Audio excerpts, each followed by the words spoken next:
Senhor Presidente, Senhor Ministro, Senhores Ministros, Senhores Secretários de Estado, Senhoras e Senhores Deputados. Como sabemos, a Hungria assumiu a 1 de julho a presidência semestral rotativa do Conselho da União Europeia e o governo húngaro garantiu que a mesma seria ativa e proativa, relembrando o facto dos Estados-membros serem mais fortes juntos do que separados. Estamos, todavia, no meio desse mandato e conhecemos desde já um conjunto de dificuldades. Primeiro, o calendário desta presidência começou com uma longa pausa de verão e pelo complexo ciclo dos chamados top jobs europeus. Segundo, o quadro político após as escolhas iniciais do périplo diplomático a Moscou e a Pequim criaram adiamentos de várias reuniões em Budapeste, seja na Comissão, seja no âmbito da política externa da União Europeia. E terceiro, acresce a estas dificuldades o processo de formação da nova Comissão Europeia e a necessária transição harmoniosa que ocupará praticamente todo o resto desta presidência. Façamos com o tempo que temos, contudo, um pequeno zoom neste debate a uma das 7 prioridades desta presidência, o alargamento, um tema tão estratégico quanto complexo. A presidência belga anterior quis deixar um sinal político forte neste dossiê e na reta final da sua presidência, a 25 de junho, conseguiu o apoio dos Estados-membros para lançar formalmente as negociações de adesão com a Ucrânia e a Moldávia.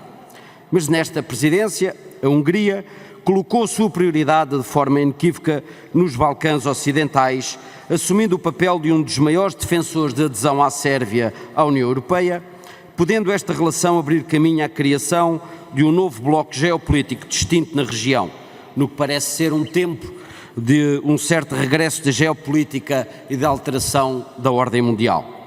E contribuir para aumentar as tensões já conhecidas nos dossiês das sanções à Rússia e no apoio à defesa da Ucrânia.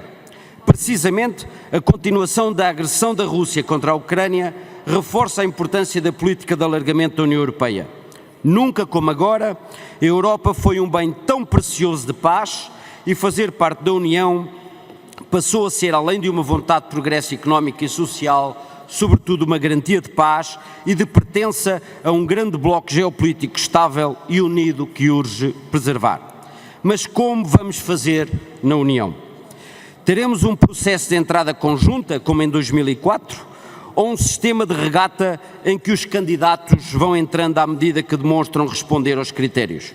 O PSD sempre apoiou com entusiasmo a política de alargamento e que esta se deve ancorar no mérito de cada país candidato, mas o processo deverá enfrentar obstáculos consideráveis, tanto devido às dinâmicas internas da União, quanto às tensões geopolíticas externas, o que cria a necessidade da União Europeia se preparar através de reformas consensualizáveis, considerando que talvez alterar tratados possa acabar por impedir o êxito do novo alargamento. A União Europeia deve aumentar a sua autonomia estratégica, aumentar o investimento e o crescimento económico e a descarbonização, fortalecer a coesão social e ter uma forte política de defesa e segurança na Europa e definir as suas ambições e metas a longo prazo. Senhor Presidente, Senhor Ministro, Senhores Secretários de Estado, Senhoras e Senhores Deputados, defendemos, pois, que o processo de reformas e adaptações internas deve decorrer em sincronia com o processo de alargamento. A questão que colocamos aqui neste debate vai no sentido de saber se o Governo defende que a União Europeia deve evoluir para um modelo de alargamento com diferentes níveis de integração e se o Governo de Portugal defende neste contexto que a União Europeia deve conseguir realizar estes avanços, mas dentro do quadro dos atuais tratados. Muito obrigado.